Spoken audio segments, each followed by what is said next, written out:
Hello बच्चों, मैं B N sir physics faculty Aakash institute Kota NEET mail series में आपका स्वागत करता हूं। आइए बच्चों, एनसीईआरटी बेस्ड 20 क्वेश्चंस का जो सीरीज़ है उसको अपन सीक्वेंस में सॉल्व करते हैं। और बच्चों हमारा टॉपिक जो है वो है electric charges and field.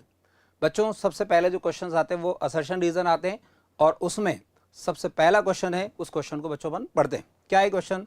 Mass of body is increases slightly when it is negatively charged.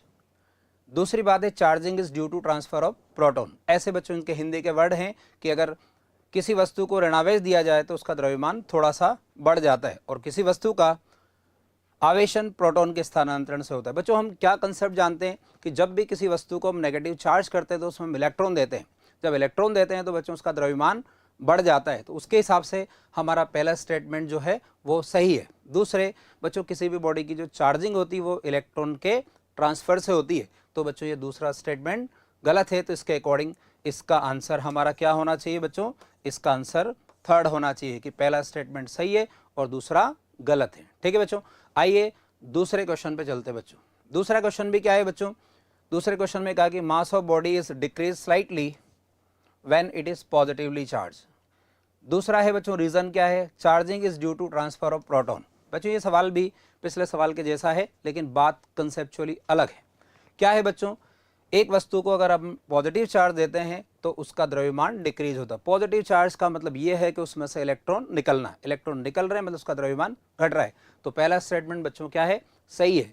दूसरी बात क्या है? किसी भी वस्तु की जो चार्जिंग है वो इलेक्ट्रॉन के ट्रांसफर से होती, प्रोटॉन से नहीं। तो दूसरा गलत है। इसके अकॉर्डिंग बच्चों इसका आंसर क्या होना चाहिए?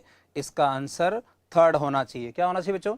थर्ड होना चाहिए। ठीक है बच्चों, आइए तीसरे क्वेश्चन पे चलते हैं। तीसरा क्वेश्चन क्या है बच्चों? असर्शन पढ़ते हैं फिर।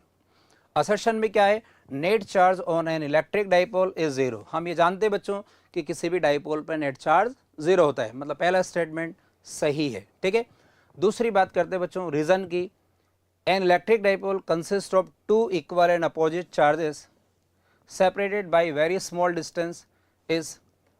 तो बच्चों ये है सेकेंड स्टेटमेंट। क्या है? एक डाइपोल क्या होता है कि दो अपोजिट इक्वल चार्ज है, छोटी डिस्टेंस पे वो डाइपोल बनाते हैं। तो बच्चों पहला स्टेटमेंट भी सही है, दूसरा भी सही है और दूसरा पहले को एक्सप्लेन करता है। तो इसके अकॉर्डिंग इसका आंसर क्या होना चाहिए बच्चों? इसका आंसर फर्स्ट होना चाहिए। ठीक है बच्चों, नेक्स्ट क्वेश्चन पे चलते हैं। क्वेश्चन नंबर 4 बच्चों बड़ा इंटरेस्टिंग क्वेश्चन है और बहुत कंसेप्चुअल है। आइए समझते हैं। असर्शन है बच्चों इसका, when the velocity of relativistic charge particle increases it's specific charge decreases. बच्चों हम जानते हैं कि स्पेसिफिक चार्ज क्या होता है? Q by m. दूसरी बात रीजन में क्या लिखा हुआ है? Specific charge is equal to q by m और मूविंग चार्ज का जो मास है उसको m equal to m not upon under root 1 minus v square by c square से दिया जाता है। बच्चों हम ये जानते हैं कि यहाँ मैं वेलोसिटी बढ़ाऊंगा तो इस m की वैल्यू भी बढ़ेगी और m की वैल्यू बढ़ेगी तो बच्चों क्यू बाई। क्या हुआ बच्चों? इसका पहला स्टेटमेंट भी सही है, इसका दूसरा स्टेटमेंट भी सही है और दूसरा स्टेटमेंट पहले को एक्सप्लेन करता है। तो इसके अकॉर्डिंग बच्चों इसका आंसर होना चाहिए क्या? फर्स्ट।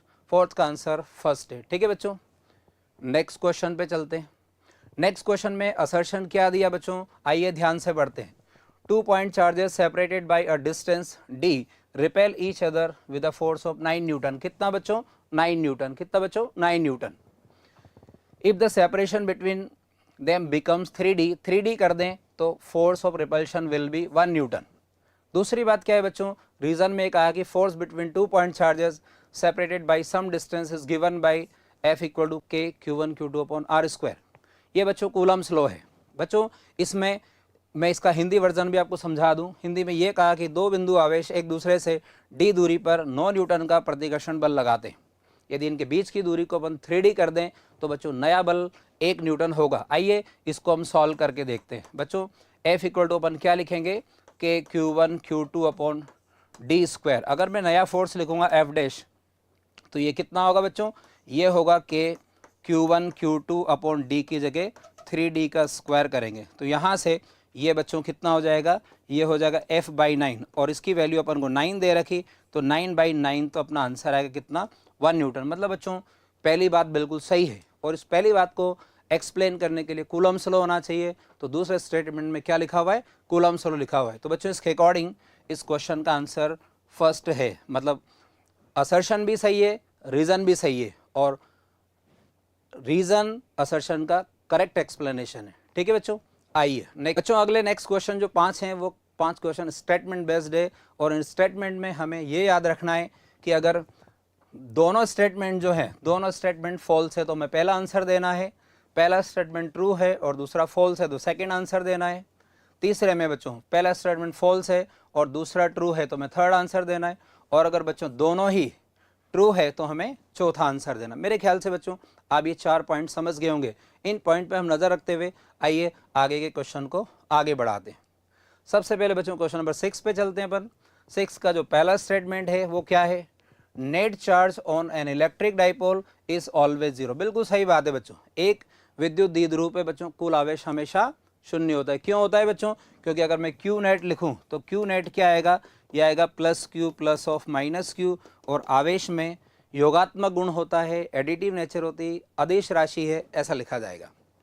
दूसरी बात क्या है बच्चों, when electric dipole is placed inside a Gaussian surface then net electric flux through it is zero. Hindi में पढ़ लेते हैं बच्चों, क्या है, एक विद्युत द्विध्रुव को गाउसी पृष्ठ के अंदर रखा जाए तो इससे निर्गत विद्युत फ्लक्स कितना होगा। बच्चों हम एक बात करते हैं कि अगर ये गाउसियन सरफेस है और इसमें मैं इलेक्ट्रिक डाइपोल लिखूं तो बच्चों हमारा जो फ्लक्स है उस फ्लक्स का गाउस के नियम से क्या फॉर्मूला होता है, Q enclose upon epsilon. Q enclose zero है तो फ्लक्स भी जीरो होगा। मतलब क्या हुआ बच्चों, क्वेश्चन नंबर 6 जो है उस 6 में क्या है, पहला स्टेटमेंट भी सही है, दूसरा भी सही है, और बच्चों हमने अभी क्या देखा, हमने दोनों सही है तो चौथा आंसर होना चाहिए। तो बच्चों इसके अकॉर्डिंग इस क्वेश्चन का आंसर होगा 4। ठीक है बच्चों, मेरे ख्याल से बच्चों आप अच्छी तरह ये समझ गए होंगे। आइए नेक्स्ट क्वेश्चन पे चलते हैं। क्वेश्चन नंबर 7 जो है बच्चों क्या है, देखो क्वेश्चन में ये कहा कि when positive charge is placed in uniform electric field then it experience electric force along the direction of electric field. बच्चों ये बिल्कुल सही बात है, एक पॉजिटिव चार्ज को अगर है और नेगेटिव चार्ज इलेक्ट्रिक फील्ड के अपोजिट चलता है, तो हमारा पहला स्टेटमेंट भी सही है और दूसरा भी सही है। इसके अकॉर्डिंग बच्चों इसका आंसर क्या होना चाहिए, इसका आंसर 4 आंसर है। ठीक है बच्चों, ये आपका क्वेश्चन 7 था। आइए क्वेश्चन नंबर 8 पे चलते हैं। क्वेश्चन नंबर 8 जो है बच्चों क्या है, देखो क्वेश्चन नंबर 8 में 2 electric field lines always intersect each other. हमने एक कंसेप्ट पढ़ा कि 2 इलेक्ट्रिक फील्ड लाइंस एक दूसरे को इंटरसेक्ट नहीं करती। पहला स्टेटमेंट बच्चों गलत है। दूसरे स्टेटमेंट पे चलते हैं अपन, हिंदी में पढ़ लीजिए। पहला स्टेटमेंट 2 विद्युत बल रेखाएं एक दूसरे को हमेशा प्रतिच्छेद करती है, ये स्टेटमेंट गलत है। ऐसा हम कंसेप्ट पढ़ते हैं कि 2 बल रेखाएं एक दूसरे को कभी प्रतिच्छेद नहीं करती। ठीक है, स्टेटमेंट पढ़ते हैं बच्चों, electric field lines start from positive charge और टर्मिनेट एट नेगेटिव चार्ज। विद्युत बल रेखाएं पॉजिटिव से शुरू होती है बच्चों, ऋणात्मक पे खत्म होती है। तो क्वेश्चन नंबर 8 में इसका पहला स्टेटमेंट जो गलत है और दूसरा सही है, इसके अकॉर्डिंग हमारा आंसर क्या होना चाहिए, थर्ड। मैं बच्चों फिर बता दूं आपको, ये जो मैंने आपको शुरुआत में स्टेटमेंट के 4 पॉइंटर बताए थे, उन पॉइंटर के अकॉर्डिंग हम आंसर कर रहे हैं। ठीक है बच्चों, ये था हमारा क्वेश्चन नंबर 8। आइए बच्चों क्वेश्चन नंबर 9 पे चलते हैं। क्वेश्चन नंबर 9 क्या है बच्चों, आइए समझते हैं इसको। Direction of electric field at axial line of an electric dipole is parallel to the electric dipole moment. बच्चों बिल्कुल सही बात है, अगर मैं एक डाइपोल का एक्सिस पे इलेक्ट्रिक फील्ड निकालूं तो उस पर क्या होता है, इलेक्ट्रिक फील्ड और इलेक्ट्रिक डाइपोल मोमेंट दोनों एक डायरेक्शन में होते हैं। ठीक है, अगर अपन बच्चों एक डायग्राम बनाएं तो उसमें हम ऐसा कह सकते हैं कि ये माइनस क्यू और प्लस क्यू इलेक्ट्रिक डाइपोल है, और इससे इसका डाइपोल मोमेंट पी इस डायरेक्शन में होता है जो क्यू इंटू 2a होता है। अगर मैं इसका इलेक्ट्रिक फील्ड देखूं बच्चों तो वो इलेक्ट्रिक फील्ड भी इस डायरेक्शन में होता है। मतलब हमारा पहला स्टेटमेंट बिल्कुल सही है। दूसरे स्टेटमेंट पे चलते हैं, electric field intensity due to point charge is inversely proportional to distance. बच्चों इसने ये बात बोली कि इलेक्ट्रिक फील्ड इंटेंसिटी 1/r, जो गलत है, जबकि सही बात क्या होती है, इलेक्ट्रिक फील्ड इंटेंसिटी 1/r² होती है। हिंदी में क्या है बच्चों, बिंदु आवेश के कारण विद्युत क्षेत्र की तीव्रता दूरी के व्युत्क्रमानुपाती होती है। ये स्टेटमेंट गलत है, क्यों, क्योंकि 1/r² के प्रोपोर्शनल होती है। तो क्वेश्चन नंबर 9 का आंसर क्या होना चाहिए बच्चों, क्वेश्चन नंबर 9 का आंसर 2 होना चाहिए। मतलब पहला स्टेटमेंट सही है और दूसरा स्टेटमेंट क्या है बच्चों, गलत है। मेरे ख्याल से आप ये क्वेश्चन अच्छी तरह समझ गए होंगे। आइए बच्चों क्वेश्चन नंबर 10 पे चलते हैं। ये स्टेटमेंट का आखिरी सवाल है बच्चों, आइए अच्छी तरह समझते हैं। क्वेश्चन में ये कहा है बच्चों, when dipole is placed in uniform electric field then net force on it is zero. बच्चों हमने ऐसा कंसेप्ट पढ़ा कि एक डाइपोल को यूनिफॉर्म इलेक्ट्रिक फील्ड में रखते हैं तो उस पर इलेक्ट्रिक फोर्स जीरो हो जाता है। क्यों जीरो हो जाता है बच्चों? अगर मैं एफ नेट की बात करूं तो वहाँ minus Q E plus Q E लिखेंगे तो नेट फोर्स कितना होगा? जीरो। मतलब हमारा पहला स्टेटमेंट बिल्कुल सही है। अब बच्चों हम बात करते हैं दूसरे स्टेटमेंट की, when dipole is placed in non uniform electric field. बच्चों बहुत ध्यान दीजिएगा, नॉन यूनिफॉर्म वर्ड से अपन को कंफर्मेशन देना है। नॉन यूनिफॉर्म इलेक्ट्रिक फील्ड में रखें देन टॉर्क ऑन डाइपोल मे और मे नॉट बी जीरो। बिल्कुल सही बात है बच्चों, नॉन यूनिफॉर्म इलेक्ट्रिक फील्ड में अगर dipole along the direction of field है तो वहाँ पर टॉर्क जीरो होगा, और इंक्लाइंड है तो टॉर्क जीरो नहीं होगा। तो इसके अकॉर्डिंग हम दोनों स्टेटमेंट को सही लिख सकते हैं। तो हमारा ये आंसर क्या होना चाहिए? ये आंसर 4 होना चाहिए, क्योंकि फोर्थ में हमने क्या कहा कि दोनों स्टेटमेंट क्या है? ट्रू है। ये बच्चों स्टेटमेंट के सवाल थे। आइए हम ऑब्जेक्टिव पैटर्न पे चलते हैं। क्वेश्चन नंबर 11 पढ़ते हैं बच्चों। बड़ा कंसेप्चुअल क्वेश्चन है और बहुत इजी सवाल है जो नीट में पूछा गया था। According to Gauss law of electrostatics, electric flux through a closed surface depends on. बच्चों इलेक्ट्रिक फ्लक्स किस पे डिपेंड करता है? हमने पढ़ा कि phi equal to q enclosed upon epsilon. हम इसमें ऐसी कंसेप्चुअल बातें पढ़ते हैं कि गॉसियन सरफेस की शेप और साइज पर डिपेंड नहीं करता, अंदर वाले चार्ज पर डिपेंड करता है, बाहर वाले चार्ज पर डिपेंड नहीं करता, और चार्ज का अंदर डिस्ट्रीब्यूशन उस पर डिपेंड नहीं करता। अगर मैं इसके ऑप्शन देखूं तो बच्चों सतह की आकृति पहला ऑप्शन गलत है, आयतन गलत है, सतह के क्षेत्रफल पे गलत है, और अंदर परिबद्ध आवेश की बात कर रहा है, मतलब the quantity of charge enclose by the closed surface. तो आपका आंसर क्या है बच्चों? 4 है। मेरे ख्याल से आप ये समझ गए होंगे अच्छी तरह से। ठीक है, आइए बच्चों क्वेश्चन नंबर 12 पे चलते हैं। क्वेश्चन नंबर 12 भी बड़ा कंसेप्चुअल सवाल है और ये नीट में पूछा गया है, पर जिसको ऑप्शन ऐसे बनाए गए कि बच्चे कंफ्यूज हो जाते हैं। आइए इसके कंसेप्ट को हम अच्छी तरह क्लियर करते हैं। क्वेश्चन में ये कहा होलो मेटेलिक स्पीयर और होलो है बच्चों of radius capital R is uniformly charged, then electric field due to sphere at a distance small r from the centre. बच्चों हम एक कंसेप्ट जानते हैं, मैं एक छोटा सा डायग्राम बनाऊं उसको देखो। एक कंडक्टिंग होलो स्पीयर है और होलो स्पीयर में हम चार्ज देते हैं तो सारा चार्ज सरफेस पे यूनिफॉर्मली डिस्ट्रीब्यूट हो जाता है। अब बच्चों इसकी वजह से मैं आर डिस्टेंस पे यहाँ इलेक्ट्रिक फील्ड पार्ट में इलेक्ट्रिक फील्ड क्या होता है? जीरो होता है। तो यहाँ से यहाँ तक इलेक्ट्रिक फील्ड क्या होगा? जीरो होगा, और यहाँ से इलेक्ट्रिक फील्ड को मैं 1/r² लिख सकता हूँ। मतलब मैं डिस्टेंस बढ़ाऊंगा तो इलेक्ट्रिक फील्ड घटेगा। इस बात को हम देखें तो बच्चों पहला ऑप्शन क्या है? जब आर बढ़ता है तो increases as r for r less than r and for r greater than. ये बात गलत है। Zero as r increases for this, मतलब इनसाइड की बात है, and decreases as r increases for greater than, मतलब ये आउटसाइड की बात है, ये इनसाइड की बात है। बच्चों यही हमारा फाइनल आंसर है। मेरे ख्याल से बच्चों आप समझ गए होंगे। ठीक है, आइए नेक्स्ट क्वेश्चन पे चलते हैं। नेक्स्ट क्वेश्चन बड़ा अच्छा सवाल है और बिल्कुल सिंपल सवाल है जो नीट में पूछा गया था।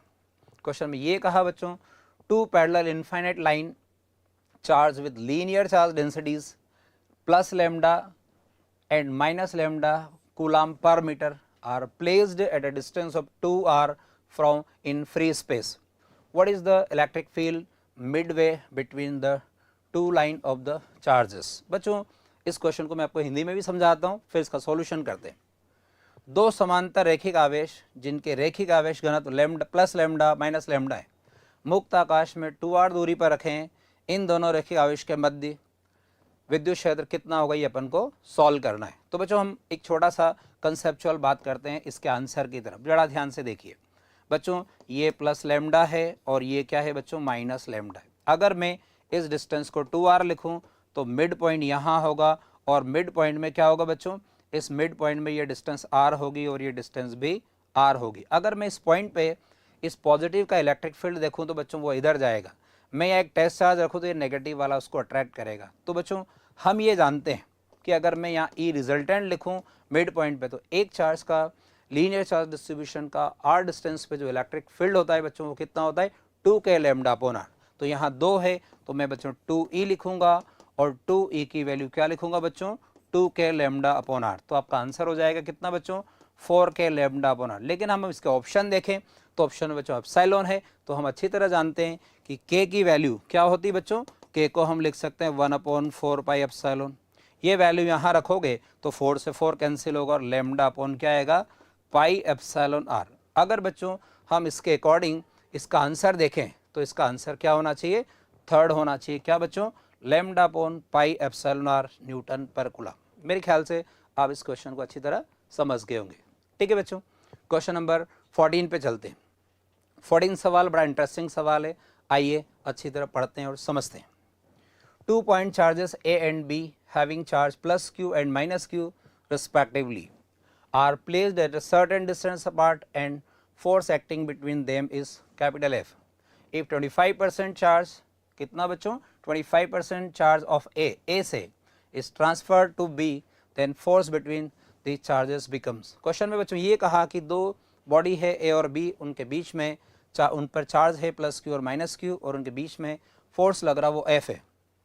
अगर बच्चों यदि A से मैं 25% चार्ज को B पे ट्रांसफ़र करूं तो अब नया बल कितना होगा। इस क्वेश्चन को आइए समझते अपन अच्छी तरह से। इसमें हम सबसे पहले क्या करते बच्चों, जो इनिशियल स्थिति है उसको समझते हैं। यहाँ चार्ज दे रखा है प्लस Q या माइनस Q और मान लो R डिस्टेंस है तो फोर्स कितना लगेगा बच्चों, KQ² अपॉन R², जो क्या होगा बच्चों, अट्रैक्टिव होगा। क्या होगा बच्चों, अट्रैक्टिव होगा। ये है KQ² अपॉन R²। ठीक है, अब बच्चों हम यहाँ क्या करते हैं, इसमें से 25% चार्ज ट्रांसफ़र करते हैं। 25% का मतलब ये हुआ कि इस पहले वाले में से Q माइनस Q/4 हुआ या माइनस Q प्लस Q/4 हुआ। तो इसको सॉल्व करूँगा तो कितना आएगा, 3Q/4। इसको सॉल्व करूँगा तो कितना आएगा बच्चों, माइनस 3Q/4 और डिस्टेंस वही रखनी है। अगर बच्चों मैं यह नया फोर्स लिखूँ F डैश, तो बच्चों मुझे क्या करना है, इनका मल्टीपल करना है। यहाँ 3 का 3 से मल्टीप्लाई करेंगे तो कितना 9, 4 का 4 से करेंगे तो 16 और अंदर कितना आ जाएगा बच्चों, ये KQ² अपॉन R²। तो बच्चों आपका जो फोर्स है वो 9/16 F होगा। अगर हम इसके ऑप्शन देखें तो इसके अकॉर्डिंग हमारा सेकेंड आंसर 9F/16 होना चाहिए। ठीक है बच्चों, मेरे ख्याल से आप ये क्वेश्चन समझ गए होंगे। आइए अगले क्वेश्चन पे चलते हैं। अगला क्वेश्चन जो है बच्चों ये भी बड़ा कंसेप्चुअल क्वेश्चन है और ये गॉस थ्योरम से रिलेटेड सवाल है। आइए सवाल को पढ़ते हैं। A charge capital Q enclose by A Gaussian surface spherical surface of radius capital R, if radius is doubled then outward electric flux will be। Question Hindi में पढ़ते हैं बच्चों। R त्रिज्या वाले गाउसी पृष्ठ में Q आवेश परिबद्ध है। यदि पृष्ठ की त्रिज्या को दुगुनी कर दें तो अब निष्कासित फ्लक्स कितना होगा। बच्चों हम एक कंसेप्ट जानते हैं कि गॉसियन सरफेस के अंदर जो चार्ज होता है वो फ्लक्स को चेंज करता है। अगर, और दूसरी बात क्या है कि जो फ्लक्स है वो शेप और साइज पे डिपेंड नहीं करता, मतलब आप रेडियस को डबल करते हैं तब भी फ्लक्स उतना रहेगा। आइए ऑप्शन पढ़ते हैं। बी डबल्ड गलत बात है, इंक्रीज 4 टाइम्स गलत बात है, रिड्यूस टू हाफ गलत बात है, रिमेन्स द सेम मतलब क्या रहेगा, सेम रहेगा। हम ये कहते हैं कि जो आउटवर्ड फ्लक्स है बच्चों वो शेप और साइज पे डिपेंड नहीं करता, इसलिए हमारा आंसर 4 होगा। ठीक है बच्चों, आइए नेक्स्ट क्वेश्चन पे चलते हैं। क्वेश्चन नंबर 16 बच्चों बड़ा कंसेप्चुअल सवाल है और इसमें जब भी ये नीट में आया था उस समय काफ़ी बच्चे डिस्कस कर रहे थे कि ये सर कैसे आया। आइए इस बात को अच्छी तरह अपन समझते हैं।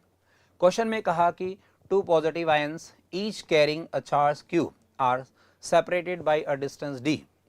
If capital F is the force of repulsion between these ions, the number of electrons missing from ion will be E being the charge on electron। Hindi में क्या कहा बच्चों, आइए हिंदी से समझ लेते हैं।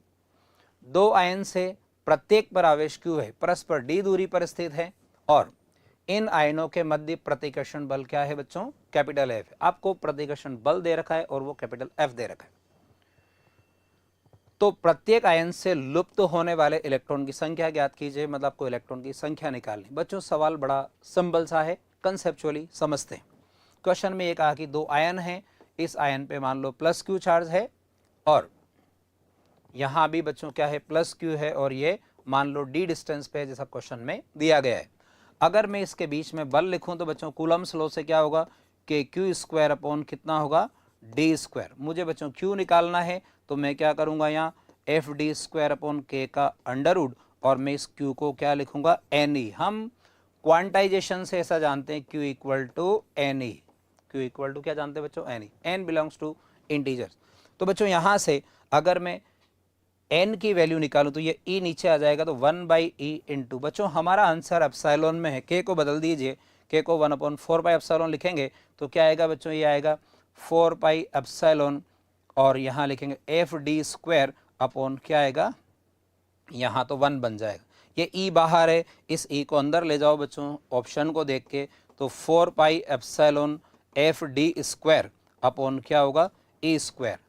अगर हम इसके अकॉर्डिंग ऑप्शन देखें तो बच्चों हमारा आंसर क्या होना चाहिए, इन चारों में से देखिए इस तरह का ऑप्शन कहाँ मिल रहा है, मेरे ख्याल से इसमें तो रूट नहीं है, इसमें ई नहीं है, इसमें क्यू स्क्वायर है, रूट नहीं है, तो यहाँ ई स्क्वायर, तो ये वाला बिल्कुल परफेक्ट आंसर है जो हमने यहाँ निकाला। मेरे ख्याल से बच्चों आप इस क्वेश्चन को अच्छी तरह समझ गए होंगे। आइए बच्चों नेक्स्ट क्वेश्चन पे चलते हैं। ये नेक्स्ट क्वेश्चन बच्चों एनसीईआरटी का सवाल है। एनसीईआरटी के सवाल को थोड़ा सा मॉडिफाई करके नीट में पूछा गया था। क्या सवाल है समझते हैं बात को। A hollow cylinder has a charge q coulomb within it if phi is the electric flux in unit of volt metre associate with the curved surface. Curved surface का फ्लक्स phi है बच्चों। Curved surface, एक diagram दे रखा है बच्चों, इस diagram में ये वाली सरफेस जो है ना, ये वाली क्या है, कर्व्ड है, और ये कौन सी है, ये ए सरफेस वृत्ति है। The flux link with the plane surface A in unit of volt metre will be, charge symmetrically क्या है, क्यू प्लेस किया गया है। इसके अंदर बच्चों यहाँ हमने एक क्या करा, क्यू चार्ज रखा है। क्या रखा है बच्चों, क्यू चार्ज रखा है। हिंदी में पढ़ लेते हैं। एक खोखले बेलन के अंदर क्यू आवेश रखा अपन ने, और वक्राकार फ्लक्स, इसकी जो वक्री कर्व्ड सरफेस है उसका फ्लक्स फाई है। तो आपसे पूछा कि इसका जो ये गोली सरफेस है सर्कुलर, इससे फ्लक्स कितना होगा, और ऐसी सम्मिति अपन को क्वेश्चन में दे रखी। तो बच्चों हम यहाँ क्या बात समझते हैं कि ये दो तो सर्कुलर सरफेस है और एक कर्व्ड है, तो मैं यहाँ इसको ए और बी के नाम से लिखूँ तो यहाँ मैं क्या लिखूँ, 2 फाई सर्कुलर प्लस एक क्या है फाई, कौन सा, कर्व्ड। अब अपन को फाई कर्व्ड क्या दे रखा है बच्चों, फाई दे रखा है, और इसको अपन क्या लिखेंगे, गॉस थ्योरम से q अपॉन एप्सिलॉन।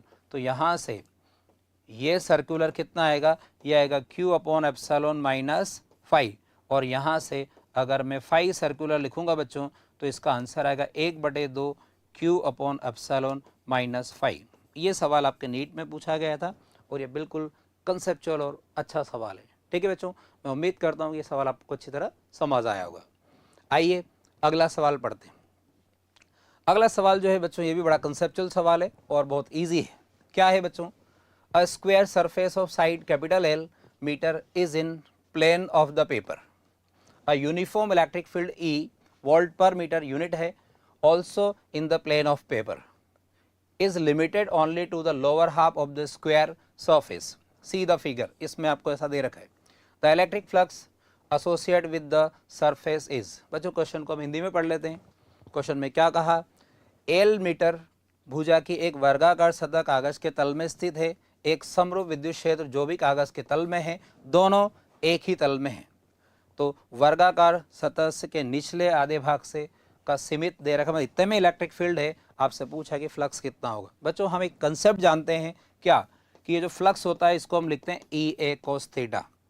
अब बच्चों ये थीटा जो है, थीटा क्या होता है, इलेक्ट्रिक फील्ड और एरिया वेक्टर के मिड का एंगल होता है। तो यहाँ ये दोनों सेम डायरेक्शन में है, और एरिया वेक्टर जो है बच्चों, एरिया वेक्टर इस प्लेन के परपेंडिकुलर बाहर होगा। मतलब आपको थीटा की वैल्यू क्या दे रखी, 90 डिग्री दे रखी बच्चों। क्या दे रखी, 90 डिग्री। और हम यहाँ से cos 90 डिग्री क्या लिखेंगे, 0। तो यहाँ से आपका फ्लक्स कितना होगा, 0। सीधी सीधी बात है, 90 डिग्री के फ्लक्स क्या होते हैं बच्चों, 0 होते हैं।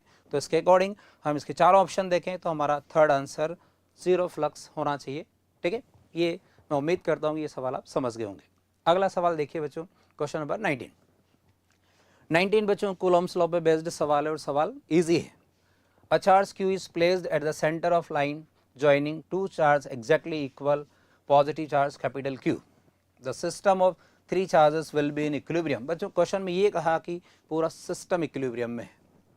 हिंदी में पढ़ देता हूँ बच्चों में, दो ठीक समान आवेश Q है को मिलाने वाली रेखा के केंद्र पर, मतलब मध्य बिंदु पे स्मॉल q रखा है। तीनों आवेश निकाय साम्यावस्था में हो तो Q का मान क्या होगा। आइए बच्चों एक कंसेप्चुअल बात करते हैं अपन यहाँ। हम ये समझते हैं कि किसी भी सिस्टम में अगर नेट किसी भी चार्ज पर नेट फोर्स 0 है तो वो चार्ज अकेला इक्विलिब्रियम में होता है। अगर कोई सिस्टम इक्विलिब्रियम में है तो हर चार्ज पर नेट फोर्स क्या होता है, 0 होता है। इस कंसेप्ट को समझकर हम एक काम करेंगे। एक चीज़ और हम जानते हैं बच्चों कि अगर एंड चार्जेस दोनों पॉजिटिव हैं और दोनों इक्वल हैं तो इक्विलिब्रियम हमेशा मिड में आएगा।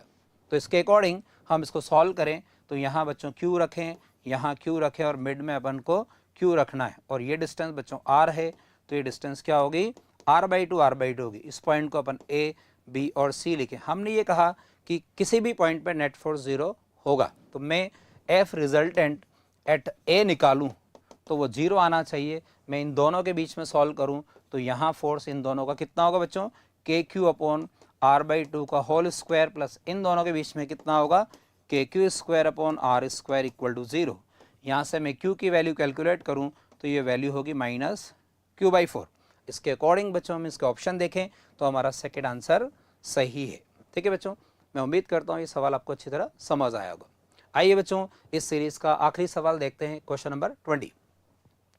क्वेश्चन नंबर 20 पढ़ते हैं बच्चों। अ होलो insulated conducting sphere is given a positive charge of 10 microcoulomb. What will be the electric field at center of the sphere if radius is 2 metre. Hindi में पढ़ लेते हैं बच्चों। एक खोखला चालक गोला है जिसको 10 माइक्रोकूलम का आवेश दिया गया है और इसकी त्रिज्या 2 मीटर है। तो आपसे पूछा कि गोले के केंद्र पर विद्युत क्षेत्र क्या होगा, इलेक्ट्रिक फील्ड पूछा। बच्चों हम एक कंसेप्ट जानते हैं कि जब भी कोई कंडक्टर को हम चार्ज देते हैं, एक गोले को हमने चार्ज दिया तो सारा चार्ज सरफेस पे आ जाता है, ये इसकी रेडियस है। तो बच्चों इसके बाहर यहाँ तो इलेक्ट्रिक फील्ड होता है और उसको हम लिखते हैं आउटसाइड को KQ/R²।